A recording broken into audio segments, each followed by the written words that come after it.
Classmate एक Marathi film, इसके बारे में एक लाइन में कुछ कहना चाहूँ तो यही कहूँगा कि good screen play with stereotypical narration style. ऐसा क्यों? तो चलो जानते हैं। हाय गाइज, मेरा नाम है तुषार और आपका स्वागत है सिने अनबॉक्सिंग में। तो बेसिकली ये मराठी भी 2015 में फिल्म आई थी और इसका जो डायरेक्शन है वो आदित्य सरपोतदार ने किया था। और जो स्क्रीन प्ले लिखा था ना इसका, ये बहुत इंपॉर्टेंट पार्ट है इस फिल्म का, वो लिखा था क्षितिज पटवर्धन ने और समीर विद्वंस ने। बेसिकली ये एक मलयालम फिल्म का रीमेक बोल सकते हैं। जेम्स अल्बर्ट नाम के एक राइटर है, उनकी स्टोरी पे बेसिक मलयालम फिल्म थी जो 2006 में आई थी, उसका ही रीमेक है। पर आज हम इस फिल्म के बारे में बात करेंगे, इस फिल्म के स्क्रीन प्ले के स्टोरी के बारे में बात करेंगे। तो चलो जानते हैं फिल्म की स्टोरीज। तो सबसे पहले आपको जानना होगा फिल्म में कैरेक्टर कौन कौन है। तो सबसे पहला कैरेक्टर और इम्पोर्टेंट कैरेक्टर है सत्या। सत्या मतलब एक, आपको पता नहीं, डैशिंग बॉय होता है कॉलेज में, सब लड़कियां उस पर फिदा होती है, वो मारा मारी करता है, झगड़ा करता है, सब चीज़ में अव्वल होता है और उस टाइप का बंदा है वो सत्या। उसका पॉलिटिकल भी करियर बहुत अच्छी तरह से चल रहा है। जो पॉलिटिकल एक पार्टी है कॉलेज में, उसका भी वो हेड है। दूसरा कैरेक्टर इम्पोर्टेंट है रोहित। वो एक पॉलिटिशियन का बेटा है, पर वो स्विमर है, उसे पॉलिटिशियन में कोई इंटरेस्ट नहीं है। पर कॉन्फ्लिक्ट तब आता है फिल्म की स्टोरी में जब उसे अपना जो ड्रीम है स्विमिंग का वो छोड़ना पड़ता है और पॉलिटिक्स में आना पड़ता है। तो ऐसा क्या होता है, वो फिल्म की स्टोरी है। फिर तीसरा कैरेक्टर आता है अप्पू का। अप्पू सईद आमनकर ने प्ले किया है और ये कैरेक्टर जो डैशिंग गर्ल नहीं होती हमारे कॉलेज में, उस टाइप का कैरेक्टर होता है। एक्चुअली ये मुझे बहुत फिक्शनल कैरेक्टर लगता है क्योंकि ऐसा ज़्यादातर नहीं होता। ऑब्वियसली सारे ही कैरेक्टर फिक्शनल है, बहुत ज़्यादा ग्लोरीफाई किए हैं, इसकी वजह से मैंने स्टार्टिंग में ऐसा बोला कि ये बहुत स्टीरियोटिपिकल नरेशन स्टाइल है। तो अप्पू का कैरेक्टर ऐसा ही है कि मारामारी करती है, डैशिंग है, सत्या के साथ कंटिन्यू रहती है, सत्या पे मरती है पर सत्या को कभी बता नहीं सकती।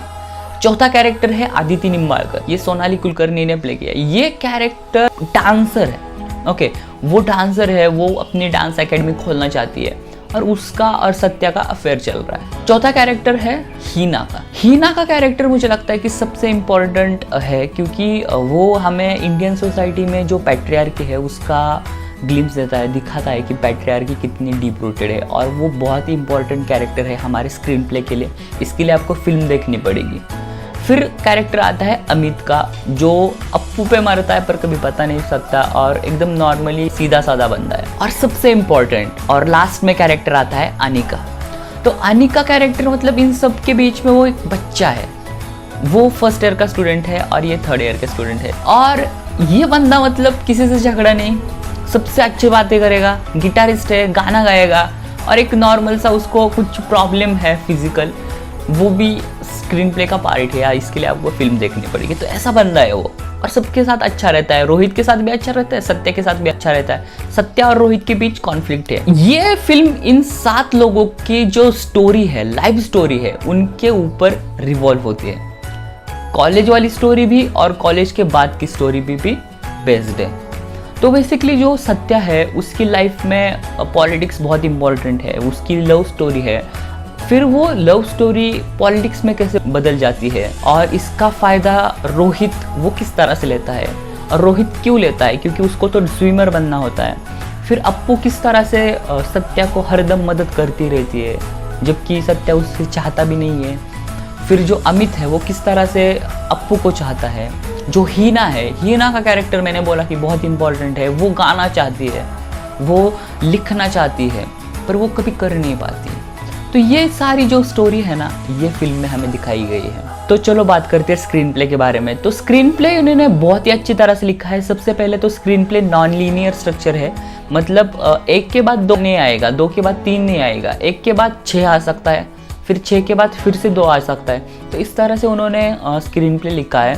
हमें जो स्टोरी है वो पास्ट और प्रेजेंट में दिखाई देती है। दूसरी बात स्क्रीन प्ले के बारे में कहना चाहूँ तो मैं यही कहूँगा कि फर्स्ट शो देन रिवील नाम का उन्होंने एक तरीका अपनाया है कि वो पहले आपको सारी चीज़ें दिखा देते हैं कि हाँ ये हुआ, ये हुआ, ये हुआ, ये हुआ, और उसके जो आंसर्स हैं ना वो लास्ट में मिलते जाते हैं। और तब तक जब तक आपको आंसर नहीं मिलते तब तक आप खुद सोचते हो कि यार क्या हुआ था, क्या हुआ होगा, और इसकी वजह से जो सस्पेंस है ना वो बना रहता है। तो ये बात मुझे बहुत ही अच्छी लगी क्योंकि लास्ट तक सस्पेंस बना रहता है कुछ कुछ चीज़ों का, इसकी वजह से। और जो चीज़ आपको फर्स्ट में मतलब लिटरली फर्स्ट सीन में दिखाई गई हो और लास्ट सीन तक आपको पता नहीं है उसका रीज़न, तो ये चीज़ें मुझे बहुत अच्छी लगी स्क्रीन प्ले के बारे में।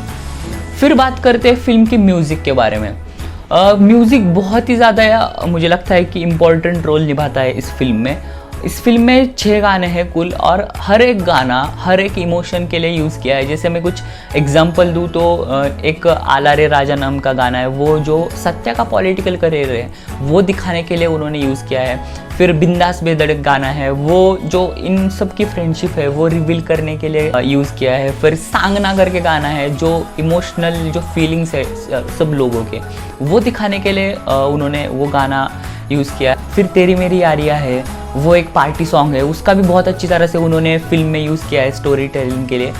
तो इस तरह से गानों का बहुत ही अच्छी तरह से उन्होंने नरेशन को आगे ले जाने के लिए यूज़ किया है। यही एडवांटेज है एक्चुअली हिंदी और मराठी जो इंडियन बोल सकते हैं फिल्म इंडस्ट्री का। हम गानों का यूज़ करते हैं, पर्टिकुलरली गानों के लिरिक्स का यूज़ करते हैं बेसिकली स्टोरी को आगे ले जाने के लिए।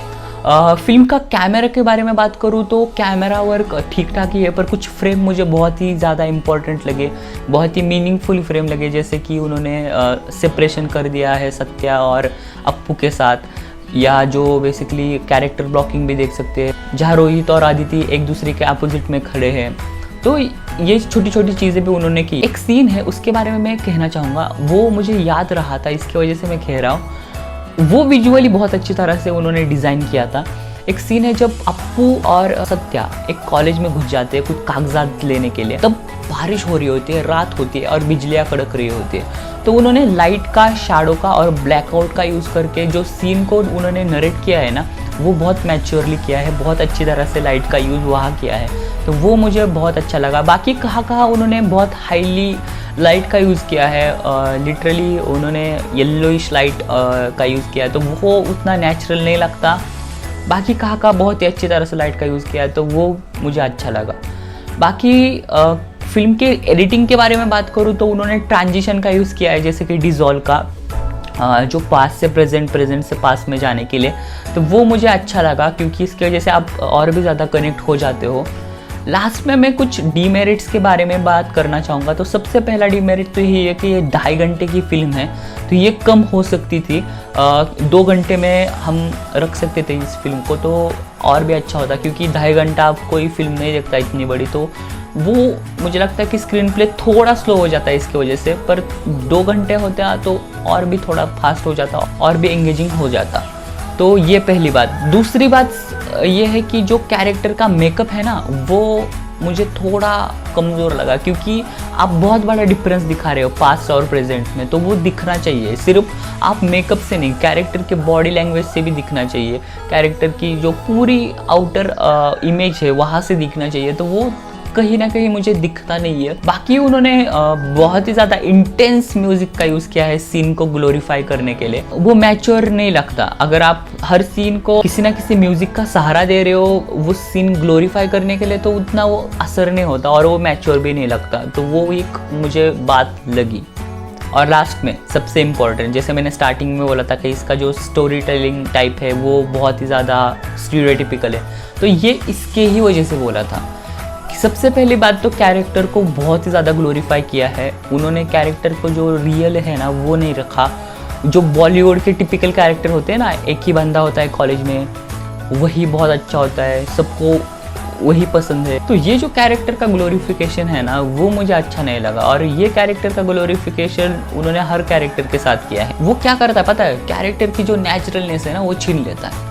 तो वो दूसरी म्यूज़िक का यूज़, जैसे मैंने अभी बोला, बहुत ही ज़्यादा इंटेंस म्यूज़िक का यूज़ किया है। और तीसरी बात, जो कैरेक्टर से वो गाने में नाच रहे हैं, तो ये बात मुझे थोड़ी ये लगी, क्योंकि आप रियलिस्टिक फिल्म दिखा रहे हो तो मुझे लगता है कि वो करना ज़रूरी नहीं है, क्योंकि कैरेक्टर्स को वो मुझे लगता है कि वो स्पेस भी प्रोवाइड नहीं करते नाचने के लिए। जैसे कि नागराज मंजुळे ने सैराट में, झिंगाट में की है, वहाँ आपको दिखता है कि वो पार्टी चल रही है, सब नाच रहे हैं, वहाँ आप दिखाओगे नाच रहा, आपको वो समझ में आएगा कि अरे यहाँ तो नाचना ही होता है। पर आप बीच क्लास में नाच रहे हो तो वो नहीं ठीक लगता। तो वो मुझे लगा वो ज़्यादा ही ग्लोरीफाइंग था।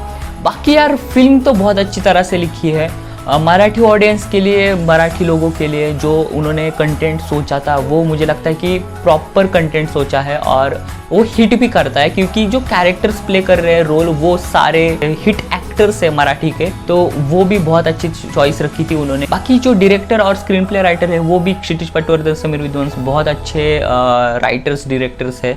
तो वो मुझे लगता है कि वो भी बहुत अच्छी चॉइस थी उनको चुनने के लिए। बाकी फिल्म तो बहुत अच्छी है, अमेजॉन प्राइम पे आपको मिल जाएगी, आप जाके देख सकते हो। बाकी आज के लिए इतना ही, बाय।